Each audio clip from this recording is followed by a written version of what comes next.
광주 MBC 라디오 칼럼. 라디오 칼럼은 여러 전문가들의 의견을 통해 한국 사회의 방향과 광주 전남의 미래 비전을 찾는 시간입니다. 오늘은 황당함에 대하여라는 주제로 학사농장 강용 대표와 함께합니다. 코로나19로 가장 답답한 것 중 하나가 여행을 다니지 못하는 것이 아닌가 생각이 됩니다. 인터넷으로라도 여기저기 여행을 하다가 문득 각국의 황당한 법과 제도가 눈에 띄었습니다. 패션의 도시 이탈리아 밀라노에서는 장례식이나 병원에 갈 때를 제외하고는 공공장소에서 계속 미소를 지어야 한다는 법이 있답니다. 물론 대부분 무시하지만 최대 $100의 벌금을 내야 합니다. 그런데 어느 정도의 표정부터가 미소를 짓는 것인지 기준은 좀 궁금합니다. 미국의 플로리다에서는 목요일 저녁 6시 이후에 공공장소에서 방귀를 뀌는 것이 불법입니다. 5시 59분까지는 상관없답니다. 공기오염을 줄이고 남에게 해를 끼치는 것을 방지하기 위해 통과된 법이라고 합니다. 2002년에 그리스는 공공장소에서는 물론 집에서도 모든 전자게임을 금지하는 법을 통과시켰습니다. 도박게임을 방지하기 위한 취지였는데 정부가 보통 게임과 불법 도박을 구분하지 못해서 전부 금지시켜 버린 것입니다. 태국에서는 유명인이 SNS에 술 사진을 올리면 최고 2천만 원의 벌금을 내야 합니다. 그런데 유명인과 일반인의 기준은 없습니다. 설마 진짜일까 믿어지지 않고 웃긴 황당한 법들이 참 많습니다.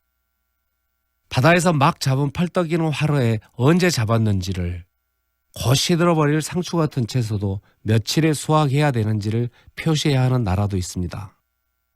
밤새워 야간 작업한 것은 날짜가 다른데 어떻게 해야 하는지 물었더니 따로 표시하든지 여의치 않으면 생산 연도를 표시하라고 합니다. 유통기간이 며칠 되지 않는 펄떡이는 생선이나 상추에 몇 년에 수확했는지 표시하는 것이 무슨 의미가 있는지는 잘 모르겠습니다.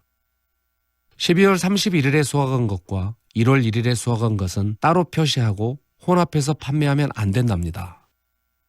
한겨울에 수확하는 귤이나 며칠씩 바다에 나가 잡은 고기는 어떻게 표시해야 될지 참 궁금합니다. 이처럼 환경과 조건이 전혀 다른 수많은 종류의 농수산물의 특성을 감안하지 않고 자연상태 식품이라는 용어 하나 만들어서 이런 황당한 법을 내년부터 시행하는 나라는 바로 우리나라입니다. 이것을 아는 농업인을 단 한 사람도 만나지 못했습니다. 농산물은 대부분 눈으로 보면서 구입하고 1년 이상 보관하기 어렵습니다. 11시 59분과 12시, 12월 31일과 1월 1일은 인간이 만든 수단이지 세상의 절대적 기준이 아닙니다. 수단으로 자연의 순리를 규제하는 탁상 행정의 이런 황당한 법으로 인한 원가 상승과 잠재적 범죄자의 책임을 우리 농업인은 또 감당해내야 합니다. 국민이 통치의 대상이 아니듯 산업이 행정이 존재하기 위한 수단이 돼서는 안 될 것입니다.